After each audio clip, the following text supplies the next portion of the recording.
This is something new. I had a computer snafu, and where my computer just decided to die. So now I'm trying to work off my phone. So I hope this is working okay.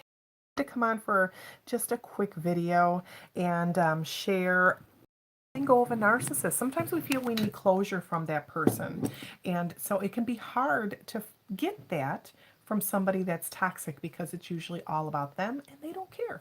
They really don't care. If you're going to ask them, why did you beat on me? Why did you do cheat on me? Or why do you always treat me poorly and you treat my sisters and brothers wonderfully? They're not going to give you the real reason. And like I said, it's all about them. They don't care. So what can you do to get closure just for yourself? I'm going to give you some tips, and this is going to be in a couple parts. So this is part one. Let's talk. So getting some closure means to get the answers of why this person's doing what they did, why the relationships ended, or why you feel like you need to go. Why do they feel that they need to treat you poorly, and so on and so on. But again, you are not going to get that from that person. So what we need to do is take care of ourselves.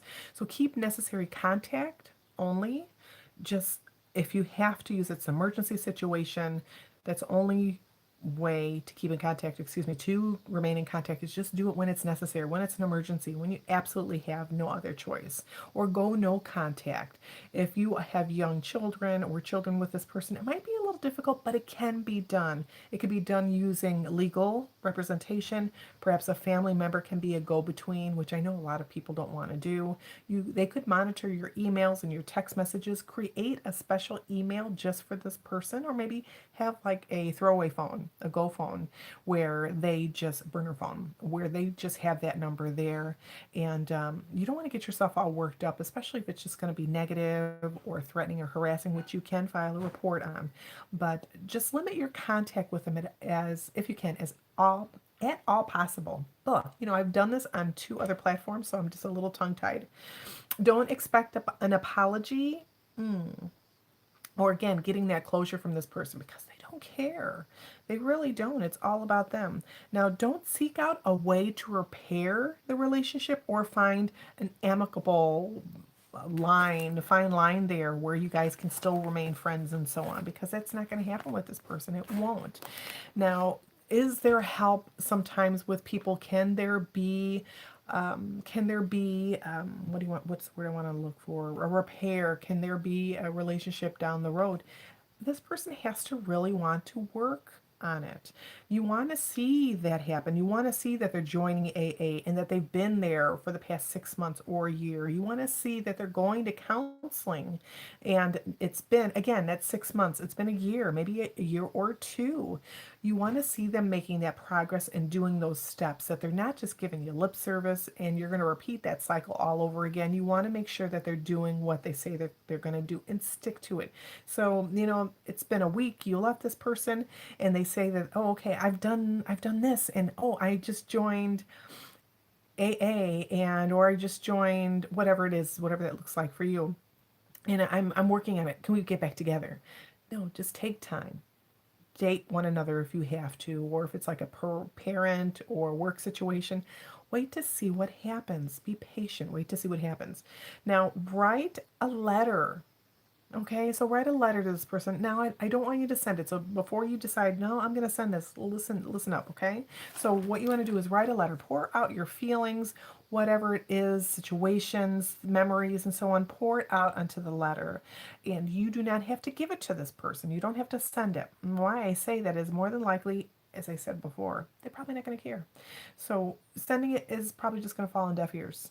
What you want to do is you want to hold on to it, or you can go ahead and burn it. You can do a ceremony if you want to call it that. You can pray over it, ask God to, lift up your spirit, lift up get rid of whatever bad energy and so on and so on.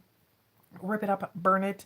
If you do burn it in a safe container, in a safe place. Make sure if you're outside that you're not in a situation where it's drought warnings. You don't want to do that, start anything on fire, but do it in a safe manner.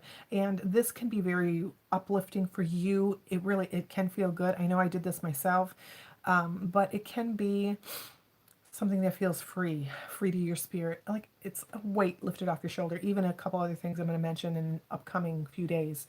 So do that, or you can keep it. Now, if you keep it, this can be a reminder, especially if you wrote out different things, situations, and so on. This could be a reminder to you when you decide, maybe I'll call mom, or maybe I'll take him or her back. They want to go out on a date. This can serve as a reminder to you why you might not want to get back with this person right away. And I don't like any relationship to end. So if there is a way to salvage a relationship, again, this person's doing the work. You see them, they're going to counseling. You hear other people saying that they're changed. 6 months, a year. Seriously, have that time to make sure that you are seeing that change. Maybe the kids can say, you know what, dad's really done a complete 180 or 360. You know what I mean? They can be doing that work. Make sure that people are seeing it, that they're committing to making that change or going forward with that change. Again, this takes time. It takes time to create a new habit. A lot of time, it does take time to get over those bad habits. So we want to have them do these good habits. We want to make sure that they are changing for sure. Proof's in the pudding. Now, you can, you also might want to keep this letter for your attorney. Maybe there's some things in there, some incidents and episodes that are bubble up all of a sudden, and you're like, whoa, wait a minute, I forgot that that happened. So you can give this to your attorney, maybe a counselor. You might have some breakthroughs while you're doing this. You could give this to family members, maybe your children or so on. Maybe no one knows what actually happened. You've never told anybody, and there's no shame in that if you haven't. I'm just saying this is a document. This is what happened. You wrote it out. This is coming from your heart. And this might be a great healing way for all of you, whoever's involved. So you might consider that. Now, ask yourself, why do you want to keep in contact with this person? If you can't seem to let this person go, they call it trauma bonding. You might feel like you're addicted to this person. Well, sometimes it's addiction to the chemicals that are going on in your body. It's the rush, the adrenaline. Even if it's negative, these things go on in our body.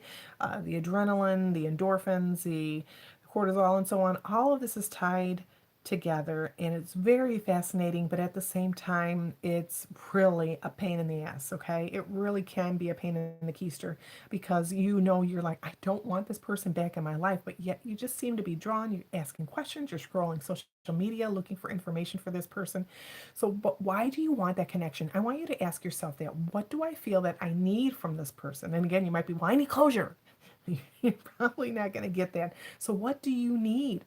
Are you lonely? Do you like, what other things can they give you? Are they feeding your into different emotions that you feel that you need and that are negative? Honestly, so ask yourself, why do I need this? Oh, we have children together, Melinda. Yeah, so what? Big deal. We have kids together.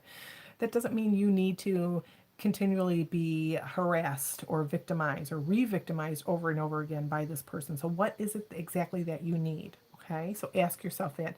Get rid of stuff. Now, this is going to sound new agey to some people. This is going to sound very woo to people, but get rid of things that remind you in a bad way of this person, a negative way of this person. This could be clothing, this could be furniture, this could be your car, this could be your house. And you might be like, money doesn't grow on trees. I cannot just go ahead and get a new couch or buy a new house. I get that. I get that. So maybe what you can do, if it's something like that, maybe it's a toaster.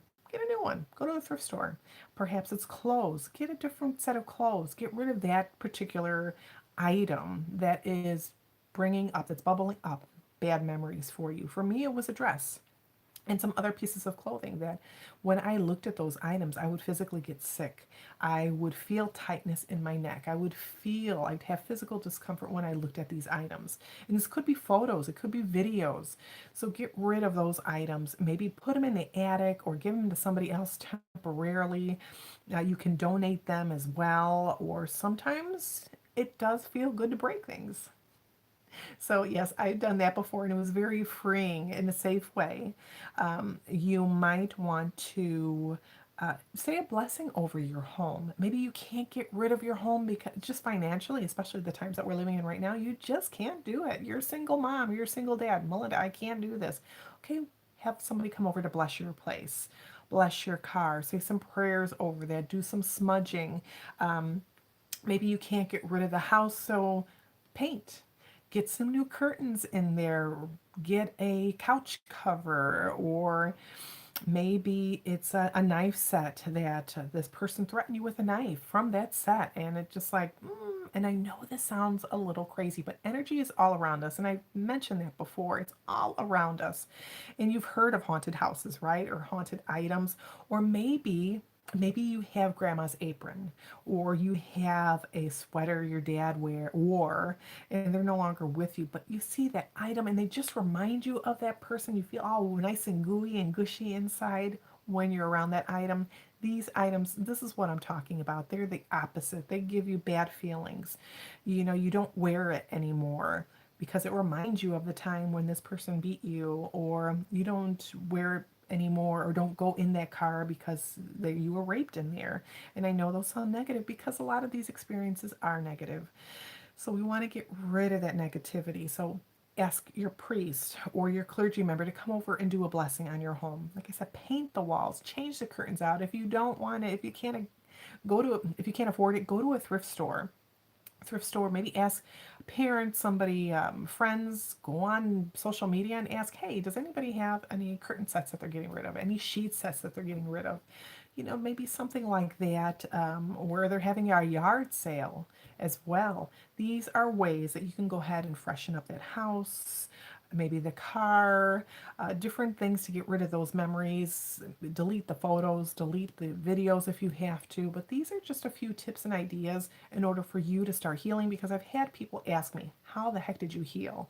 So, you have a smile on your face all the time. It doesn't look like you've been through anything. And I've been through a lot of crap. I really have. And purging and these things that I'm talking to you right now about are things that I did in order to keep myself safe and sane. So I had to do this for me in order to grow. I didn't want to stick in and stay in that negative cycle. I wanted to grow. And in order to do so, these are some of the steps that I took. And I do have notes. So I have, let's see, I have a lot more notes. So I'm going to be coming on again in a couple days. Let's say in the next 3 days, to give you another video. So stay tuned. If you have any questions about this, by all means, message me privately. You are welcome to do so. Comment below. Is this something you've done before? Does it sound a little far out for you, especially with the energy and so on? Let me know. I'd love to know. I'm really nosy. If you need to talk to somebody, and here's my cell number. It's 219-819-0608. 219-819-0608 is my cell number. So I can also do texting as well. Don't be creepy. Let me know where you found me, where you saw me, what you want to talk about. If you don't feel comfortable talking on the phone, because that happens sometimes, go ahead and send me a text. You can find me on Facebook, Melinda Kunst. You can find me under Hope When There Was None. That's my page. There is also the Survivors Cafe. If you need some support, it's on Facebook. It's a private Facebook group. It is for ladies only. Sorry, guys. But I can recommend you, if this is a gentleman watching, 2 other groups that offer that support to men. Right now, at this time, I'm not doing that, but I do talk to men I have that need some sort of help. So don't feel like I'm just throwing you out there, just get rid of you. No, I can help if you're being victimized by your partner. So message me privately on that as well. My Instagram, I guess that's about it. Eventually, I might get over to TikTok. I haven't decided yet for sure. So, this is a lot, right? This is really a lot. It can be very overwhelming. So, I'm here for you. I'd love to chat. So, stay safe. If you have any other questions, again, message me privately. I'll talk to you soon. Bye-bye.